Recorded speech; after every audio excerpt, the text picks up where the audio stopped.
This is an R.I.P. for John Huber, Brodie Lee, and Luke Harper. This man goes by many names, but it's Tuesday, and you know what that means.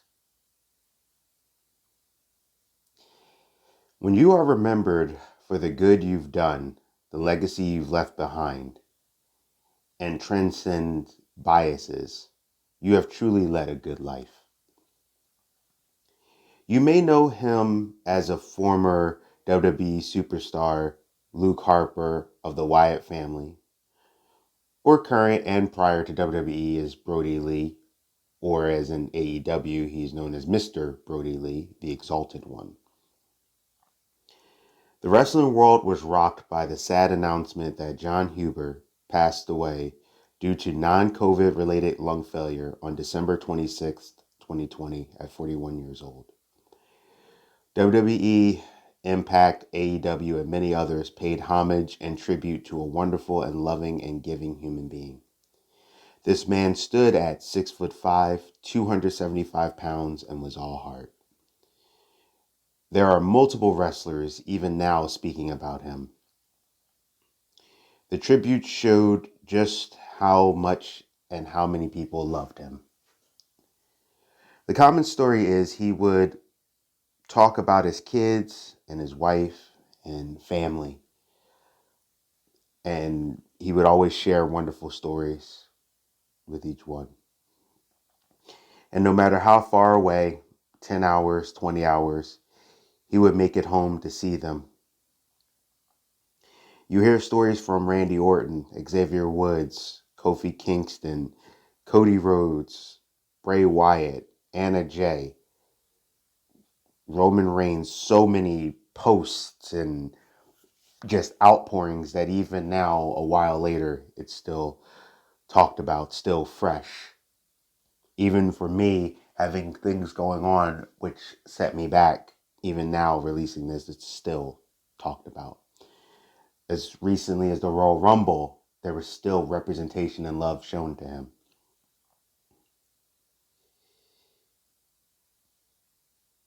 And a lot of times, all you would hear about how he cared about his kids, how he cared about his wife and his family. He was funny, and he would play jokes and make other wrestlers feel good and feel okay. He gave so much to everyone.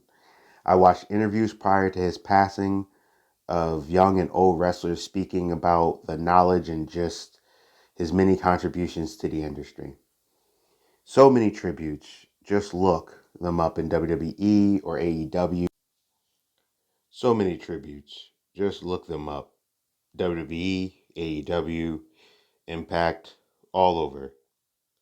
There are whole cuts of stories like his weird socks from Daniel Bryan and why he wears weird socks.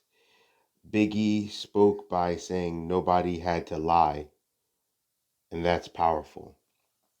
Explaining that sometimes when people want to pay tribute, they will lie to boost up a person, and when it came to him, there was no lie.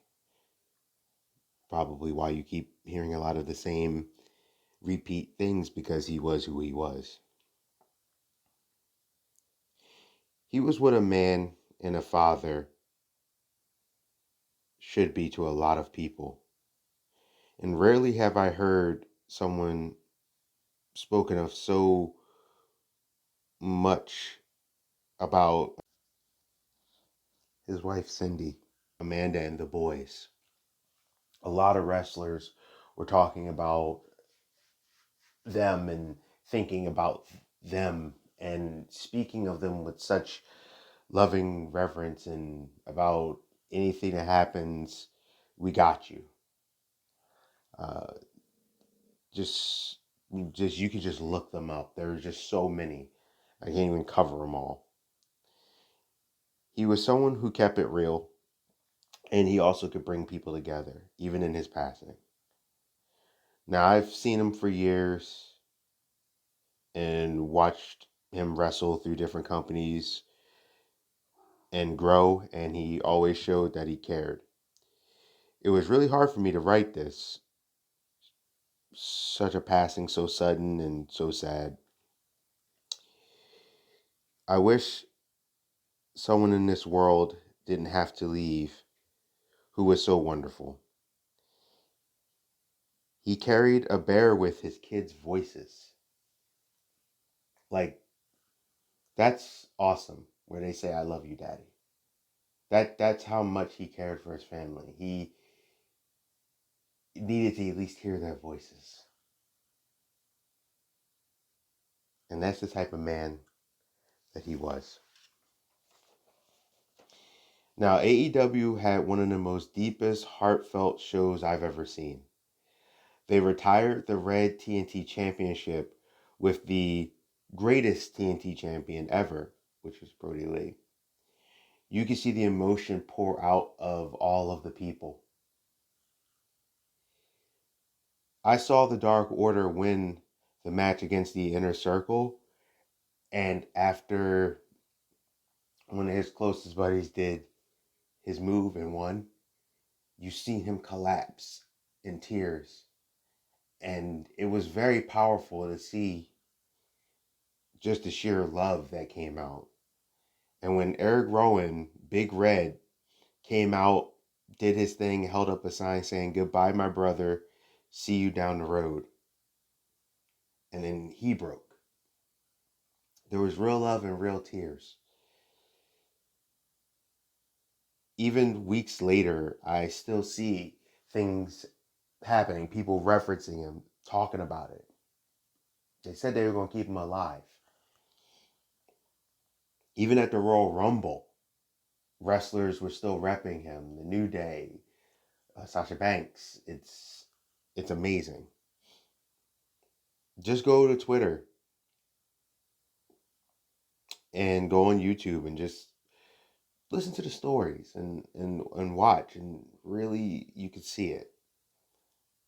And if you can, find a way to watch the AEW tribute show. It was incredible. And AEW has officially signed Brodie Jr., aka -1, with his father's contract. You can see -1 every week, and it has been nothing short of excellent.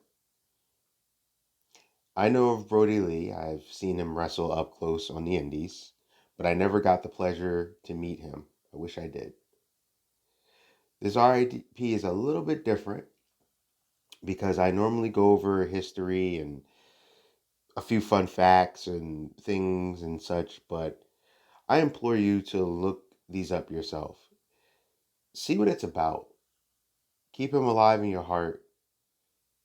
You want to see his legacy, look no further than -1 and his family.